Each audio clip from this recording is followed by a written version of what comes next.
Like seriously, why do men feel the need to lie about some things just to impress a woman? Men, we can't live without them, yet still can't live with them. Men, why we hate them.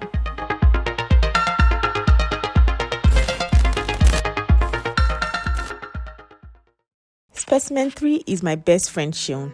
And before you start thinking naughty thoughts, we are not friends with benefits. I know it's hard to believe, but a guy and girl can actually be friends with no strings attached. Sean has a girlfriend he's been dating for about 5 years. Her name is Jennifer. They've been dating since their first year in university, and he loves her with his life. Believe it or not, he's never cheated on her before. Not even once, and he's never considered it. I know all this because he tells me everything. He literally puts her first all the time, and she seems to have a strong hold on him. About 2 years into their relationship, they had a little misunderstanding, and she left him for another man, gallivanting around town with him while Sean's life was placed on hold. He literally became a shadow of himself. We tried everything we could to get him back to normal, and trust me, it took forever. Just when he was beginning to move on, Jennifer showed up from nowhere to ask for forgiveness months after she rejected his pleas for her to leave the other guy and come back to him. Everyone, including his mother, warned against taking her back, but all warnings fell on deaf ears. They ended up getting back together because, as usual, she manipulated him and made him believe it was his fault. I think I need to beg her for the secret formula she used to make my best friend so love-struck, because it's definitely working. I added Sean to my specimen list because I'd really like to know how he's able to stay faithful to just one woman for so long. It's really hard to find guys like him these days. I consider him to be a rare breed, worthy of investigation. Specimen 4 is none other than my darling boyfriend Nonso. We've been dating for 2 years now. We were actually friends before becoming lovers, though we weren't very close.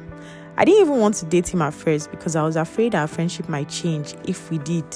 But he insisted, and I obliged because it wasn't easy to resist him. Nonso is my ideal kind of guy. He's tall, handsome, playful, fun to be with, and down to earth. The only problem I have with him is that he seems to have more female friends than the male ones. And he seems to enjoy hanging out with them too. I don't know if it's just me, but I think there is something wrong with that because I don't trust the girls flocking around him. I believe they have a hidden agenda. There was only a time I had to take a trip to Calabar for a training, only for a few days, and one of his so-called friends came over to the house to cook for him. I was so mad when I found out because I imagined all sorts in my head, like her offering to serve him and clean up after cooking, or begging to sleep over with the excuse that it was getting late. I didn't hesitate to give him a piece of my mind because I didn't see why he couldn't manage fast food, gari or noodles just for a few days. I know some of you might think I'm being paranoid, but by the time I'm done telling you our story, you'll probably be more paranoid than I am. Before I started dating Nonso, friends warned me that he was a playboy, but I never listened because I hate to judge people based on hearsay, and he seemed like a nice guy to me. 6 months into dating him, I received a message from his ex telling me he spent the night at her place.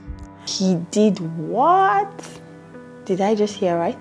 Oh my gosh, I'm really starting to dislike this Nonso guy. Like, I sense him bringing a lot of drama and baggage with him. But let's continue with the story. The funny thing was that I'd offered to come over to his place that same night, but he told me he'll be working till late, so I stayed back home.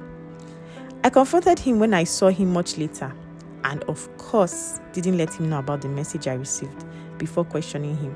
And as expected, he denied it. When I finally showed him the message, you'd think he'd at least be sorry, but he kept denying it and blaming the girl for trying to tear us apart.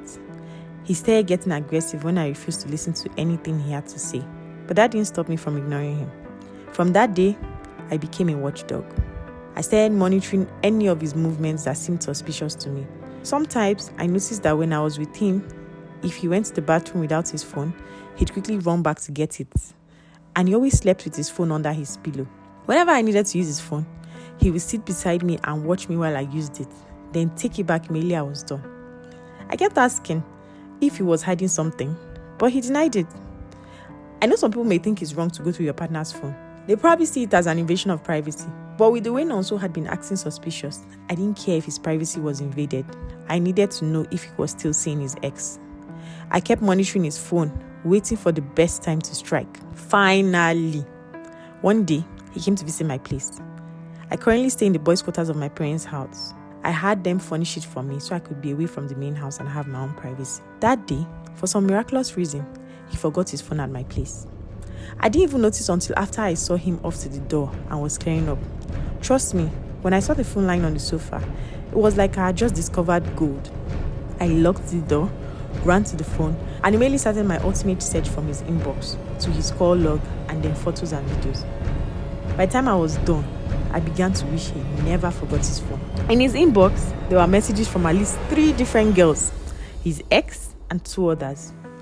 You won't believe he was asking one of them out on a date, while the other was thanking him for an amazing night.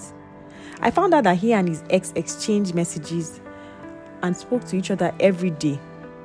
He also lied that I was just a friend, and she complained she wasn't comfortable with our friendship, so he promised to do something about it. I thought I'd seen it all till I opened his videos. I saw what looked like porn and was wondering why he had it saved on his phone.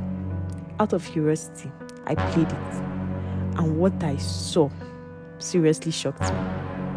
I almost thought I was seeing things. The video was a 45-minute long sex tape of him and his ex. After watching the first few seconds, I consoled myself, thinking they must have recorded it before we started dating. Then I checked the date of the video and realized it was recorded just the day before. I stood there staring in shock with my mouth wide open. My heart was burning in anger and my hands were starting to shake. How on earth could he do this? He lied to me he had nothing to do with his ex and even told me she was the one begging to have him back, when actually, from what I saw, he was asking to see her too. He seemed really happy doing the deed in the video. Words can't describe what it felt like watching my boyfriend have sex with his ex. I was enraged. I felt like committing murder. I was thinking of what to do to him when the doorbell rang. I knew it was Nonso rushing back to get his phone after realizing that he'd left it behind. With the rage still burning in me, I went to the kitchen, picked up a knife, and walked towards the door to answer it. Oh no, oh no, oh no. This is such a disaster.